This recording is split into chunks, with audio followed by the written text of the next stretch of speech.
Ang mga bagay na ito na sa tingin natin ay walang halaga, sa konting pag-aaral at tiyaga, pwede pang maging bag na maganda.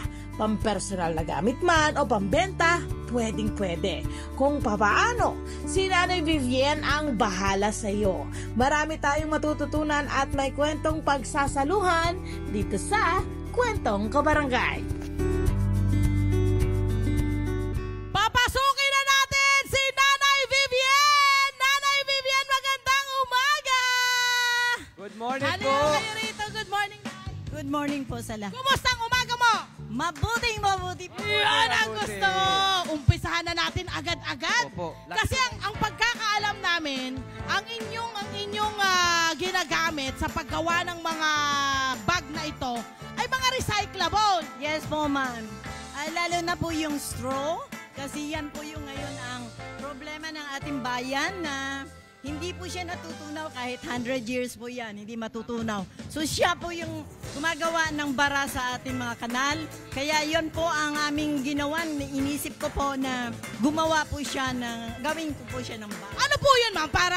Parang ipinakalat mo sa mga kabarangay mo na ipunin nyo, pag may makita kayo mga straw, ipunin nyo, dalhin nyo sa akin. Paano ang naging proseso? Ang ginagawa po namin, dito po sa aming barangay sa Pag-asa po, every Saturday, meron po kaming clean up drive. Okay. So, yan po yung aming ginagawa para pag may nakita po kaming aming yung straw na iniipon namin, ugasan, i-disinfect, tapos yan na po yung gagawing product namin. Wow. Ma'am, ito po ay nagmula sa isang livelihood program na kayo po nakaisip. Paano po nagsimula ang livelihood program po na ito? Viva 2015, nagpunta po ako ng Laguna at nakita ko po siya at nagustuhan ko po siya ngayon. Bumili po ako ng isang product at pinag-aralan ko po sa bahay. Ang galing mo! Gaano katagal po ginawa niyo pag-aaral po, ma'am? Madali lang sa naman mga po, sir eh. recycled material? Talagang So meaning, ma'am, ang ginawa mo, binili mo, tapos dinisassemble mo. Yes po, yan po ang ginagawa ko. I-dismantle ko po siya at ngayon isa-isahin ko siya, ibubuo, inaral at yun na yung nilapat ko. And then, nung nagawa mo na siya, naaral mo na siya, ikaw munang mag-isa ang gumawa nun? Or paano? Meron ka na agad na nakipag-collab ka na agad sa mga kabarangay mo? Paano? Opo, ang ginawa ko po, pinartner ko po yung anak ko na bunso. Shoutout mo! Anong pangalan? Anong pangalan ng anak? Si Darlene E. Villion. Yun, gumagawa. Mas marami po yung mga style, maraming mga design. Kasi yung ballpen, pwede po namin lagyan doon sa dulo ng rose. Oh, tapos po yung mga pwede po sa birthday na pang giveaways po na maliit na basket, yun din po ginagawa na. Galing! Correct! So nag-umpisa po na kayo po mag-isa, and then kailangan nyo syempre naman magkaroon ng katuwang, ituro ito sa iba. Paano nyo po naipasa ang pagtuturo sa iba, yung knowledge Ganito po po? yun. 2015 kami nag-start. Kababaihan, 40 barangays po ng Binangonan ay kumuha po kami ng participants at tinuruan ko po sila. Wow. Gusto kong malaman, ma'am, bakit nagkaroon kayo ng ganong klaseng thinking na gusto kong i-ano to sa mga kababaihan ko ng Rizal, ng Binangonan Rizal. Alam ko po na pumasok sa isip ko po na kahit po yan sa maliit na bagay o sa basura, alam ko po kikita po sila. At sa bahay lang sila, pwede na po silang kumita. Diba? Yun friend eh. Oo. Yung mga katulad niya, ang kailangan nating sinusuportahan kasi hindi lang yung sarili niyang kapakanan ang kanyang inuuna. Gusto niya, pati yung kanyang mga nasa paligid ay maging progresibo doon. Very beautiful advocacy. Bukod, Okay. ayan. Ito lang. Bukod po sa mga material na ito, yung mga nakakapagbabara sa mga drainage natin, ano-ano po ba mga material ang nakita nyo maaari nyong i-repurpose o i-recycle o i-upcycle? Opo. Yes po. Ito po yung sandobag. Ito po yung sandobag. 2015, umuwi po ako ng Roas, Iloilo dahil may sister ako doon. Bumili po ako nito doon at itong 100% talaga siya na hindi siya biodegrade. So ito, ginawa ko po siya ng bag. Andiyan po yung Sige, papakita niya lang yung ano, kung ano. Ah, ito yun. Ito po siya. Ito na po yung kanyang product. Plastic bag na Plastic non-biodegradable. bag po Opo. yan. Biodegradable. So, ibig sabihin, ma'am, yung mga sandbag din po natin na ginagamit natin sa pamamalengke, sa pamamili, huwag itapon. Yes po. Hugasan. Saan patuyuin? Hanggat maaari i-disinfect natin, lagyan natin ng konting yung... So, mabubuo niya ng ganito. Okay. So, opo. Sa gansilyo yun po yun, sir. Ito po. Yun, parang ganchillo system lang. Opo. Mami, so ang ginagawa niyo po, yung mga patapon natin straw, plastic bag, iniipon po, sinasabi niyo po sa barangay na ipunin din po. Yes Yun ang po, ginagamit yan ng ang material. ginagamit namin. Wow, okay. Ilan na hong mga kababaihan ang inyong naturuan or ano ba, ito ba ay may grupo ho kayo? Ilan na ho ang miyembro po ninyo? Ang amin po grupo ay BYLM. Pero po, bukod doon sa aming grupo na BYLM, mas marami pa po akong naturuan, lalo na po yung PP at Bingi. So, yun po yung tinuruan ko. Mas creative sila. Kaya nakakatuwa dahil kahit senyas-senyas lang po kami, nagkakaintindihan. So Magaling po sila gumawa sa normal po na tao. sa mga pagkakala kasi natin yung ating mga PWD, hindi ganun ka-creative, Tama. hindi nyo alam.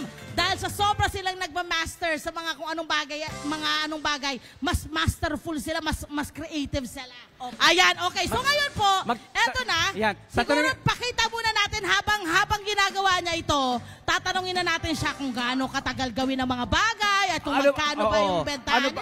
Ano ba yung mga steps na ginagawa natin po? Halimbawa, pag gusto natin gumawa po ng bag, ayan po. Kasi po, ang unang step, di ba, nililinis natin yung recycled na mga Yes, material. Tapos po, pagkatapos linisin, hinihiwalay nyo na po yung pwedeng gamiting material sa paggawa ng bag. Opo. Ang una po ay, di ba, ugasan, disinfect, bibilad. At po Bibilad. yung okay na siya. Yung isang straw, materials yan. Yung isang straw na mahaba po, Opo, kunwari ito. puputulin mo po. Puputulin Kunwari, natin. naputulan natin Ito yung straw. naputol Ayan na siya. At ito na po siya ipo-fold. Okay. At ngayon, Pino-fold tapos pinagsasama nyo sa loob. yan. So ito na po siya, anuhin natin ng dalawang kulay para maganda. So ipapasok mo lang po. Para yan. macrame, no? Opo. Para macrame. Ayan. Oo. Parang nilalala. Oo. may Parang paglalala. banig. Ayan. Yan. Mahirap pong ituro po. At mukhang complicated. Pero ano po ang level ng ang challenges po sa pagtuturo po sa isang first time pong mag-aaral? Madali lang. Wala naman po ako na-encounter, sir, na Mahirap. talagang mahirapan sila. Kasi napakasimple lang po Totoo. Napakasimple lang. At yung mga design na nanggagaling na po sa inyo, kayo na po ang gumagawa. Opo. O kaya sasabihin ko sa kanila, yung iba-ibang kulay, pag nasa harapan nyo, mag-isip na kayo kung anong magandang design. So ngayon, kanina po, ito ang tawag ko dito, blueberry. Yes. Ito po. Siya yung Ito po yung bag. Ito po yung... Eto, gaano katagal nyo pong natapos Opo, gaano katagal para gawin? mabuo nyo po ito ng ganito? Gaano katagal? Siguro mga half day, kalating araw. Kasi magkakat ka pa eh. Magkakat ka pa. So, sa half day po na iyon, magkano nyo po ito ibinibenta? Alam nyo po, napakamura lang ito. Pwede na po ito ng 150. 150 Boy, grabe, pesos. ang mura nito ha. Fred, Ito pong yari mula po sa sandbag. Ito, magkano po yan? Di ba? Magkano? Matindi. Ito yung sir, talagang mahirap. Marami siyang pagdadaanan. Marami kang oras na gagawin. Tsaka mukhang kasi ito, masinsin. The more masinsin po yung inyong mga kinikreate, mas maraming oras, mas masakit sa kamay, mas masakit sa Yan po, daliri. magkano Natatawa yan? ako kasi naglalaro na sa isip ko kung gaano katagal nilang ginagawa, tsaka kung gaano na, sa totoo lang, mahirap din naman. Kasi masakit sa mga kamay. Yes po, oo. Nakaupo ho kayo, masakit din sa likod. Opo, talaga. Magkano po yan? Ito, mga 150 din. Tsaka Ito, yung suot nila. malaking malaki. Ito. Priceless yan, ma'am. So, siguro, pwede ng mga 300. Yan, pwede yun. Dumako Mura naman pa po rin tayo nga rito yun. sa ating mga Yung ibang ating mga bag dito, ano po yari, ito? ayan, Sige, magkano bigay po niyo yan? yung Yari sa presyo. straw. Sa mga nakikinig po sa Radyo Agila, pinapakita po natin yung ibang mga bag, mga wallet na yari po sa recycled na mga straw at sandbag. Ito po ay yari sa straw, itong bag nyo po. At mga ito po lalagyan, Lalagyan cellphone po ito ng holder. Cellphone. Opo. Ano lang to, mga 50 pesos. 50 Mura! pesos. Okay. Pwede ito siyang baunan. Oo, Pero may pwede. malaki din siyang size. Lalagyan ng water Opo. bottle. Paano po nagiging reaction po ng ating mga kababayan na kabarangay na natulungan natin? Alam mo, tuwan-tuwa. Kasi ang sabi, dadamputin na lang daw nila yung gagawin nila. Wala silang puhunan. Sipag lang po talaga ang Kumikita puhunan. na. Opo. May pira talaga sa basura. May pira sa basura. sa basura. Dito tayo sa kabila. Kasi hindi lang Hindi ito lang yan. ang kanilang mga ginagawa. Pati ito. Ano ito? Basahan din niyang laman yan. Basahan. Mga kababaihan namin sa Pag-asa, karamihan po ito yung pong ginagawa. May malaki po dyan. Itong malaki ay ito. Sige po, kahit Sige, ito 150. 150 yan yung cover sa upuan. Table run, pwede ito, table run. 25 pesos basahan. Opo. At yung pinakamalaking malaki ay 250 po. 250. Mula po nang inumpisahan niyo po itong proyektong ito at business na rin, my friend. Ano po yung sa tingin nyong naitulong nito sa inyo at sa mga kababaihan na inyo pong natutulong? Ang sinasabi po nila na kahit sa bahay sila, kasama nila yung anak nila, o maglalaba sila, o magpapahinga, kumikita sila. Diba? Nababantayan nila yung mga anak Tama. nila. Ang galing. Balita ko po kung saan napupunta na itong mga Correct, yun produkto nga. nyo. Saan na po nakakarating? UK, pinakamalayo namin. UK! Opo, may nag-order po sa amin balikbayan. Iba, siya po nagsabi na ganitong size. Talagang nagawa namin, dinala nila. Paano ho yung pag-order po sa inyo? Via... Andito sila, balikbayan sila, nag-order, almost mga 1 month din, mga 7 yon. So, nadala po nila lahat. Okay, hanggang kailan nyo po gagawin itong inyong proyektong Yan, ito? gano'ng at itong katagal din business nakikita na ito? nga, opo. Hanggat may pwedeng gawin sa basura, gagawin po Tama. namin ito. Obviously, kayo masaya sa inyong ginagawa. Oo, Pero oo. ano po ang satisfaction na nakukuha nyo po at marami po kayo natutulungan, marami po kayong nagagawang mga trabaho, nabibigyan ng trabaho. Siguro masaya na ako na yung talento ko na binigay ni Lord ay na-share ko po sa aking kapwa. Beautiful! And that's the way to do it. Pag binigyan ka ng Diyos ng magandang skill, ng magandang pagkakataon, share it.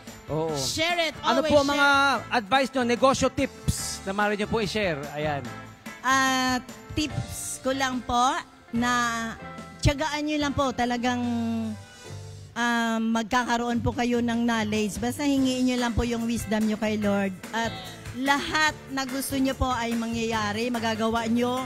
Akala po nila basura lang, pero meron palang magagawa sa basura. Beautiful! Maraming Thank salamat, you. Nanay Vivian! Palakpakan naman natin si Nanay Kabarangay! Vivian! Para natin kabarangay natin! Naman, sana ay marami pa ang makaisip or marami pa ang matuto na subukan ang mga livelihood program na kagaya nito.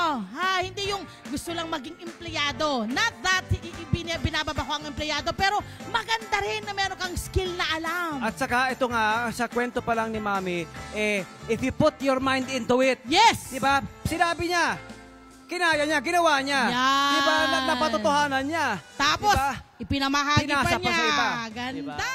Hi! Smile naman! Sana na mga Kanet 25. This is Love and New Verbo. For more love, Tunipet, and everything updates, just click the subscribe button and follow us on our Net25 social media pages at Net25 TV and Net25 Entertainment Facebook. See ya. I love ya.